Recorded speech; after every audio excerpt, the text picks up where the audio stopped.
Dennis Padilla viral ang video ng panggugulo sa kasal ng anak na si Claudia Barreto.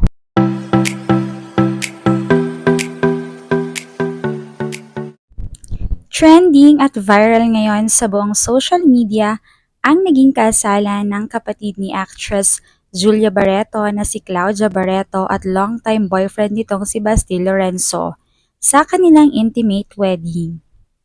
Pribado nga ang naging seremonya ng kasalan dahil dinaluhan lamang ito ng mga piling artista at malalapit na kapamilya ng Barreto family.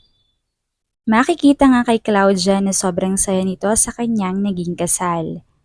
Ayon nga rito sa mga nakaraang interviews, ay si Basti Lorenzo na talaga ang papakasalan niya dahil very husband material talaga ito. Ipinakita raw nito ang love and care sa kanya mula noong nagsisimula pa lamang ang kanilang relasyon hanggang sa ngayon na ikakasal na sila. Kung iisipin daw ng marami ay bata pa si Claudia, subalit wala naman daw sa edad yan.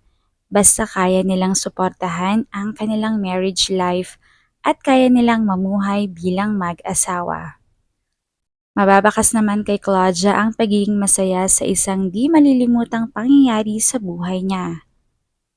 Subalit, ang isang masaya, intimate at eleganteng kasalan ay nahaluan ng isang hindi inaasahang pangyayari at kaguluhan. Ayon sa aming reliable source na isa sa mga photographer ng kasalan, masaya naman daw na dumating si Denny sa simbahan, nakangiti at bumabati rin sa mga tao doon. Alam naman ng marami na may hindi pagkakaunawaan si Denny sa kanyang mga anak kay Marjorie, subalit nagkaroon din naman sila ng pag-uusap. Samantala, nang maglalakad na raw sa altar si Claudia, ay hindi ito ang pinaghatid sa harap ng altar at nagmukhang literal at tipikal na bisita lamang siya sa kasal ng kanyang mismong anak. Dahil dito ay hindi napigilan ni Dennis na magwala sa simbahan. Nagsisigaw raw ito habang malakas na umiiyak. Hindi na raw siya nirespeto. Kahit na nga raw nagkaroon sila ng alitan ng kanyang mga anak, bilang sariling ama at paggalang, sana man lang daw ay binigyan siya ng kaunting respeto at hiya sa sarili. Makikita naman kay Claudia ang pagkadismaya sa nangyari.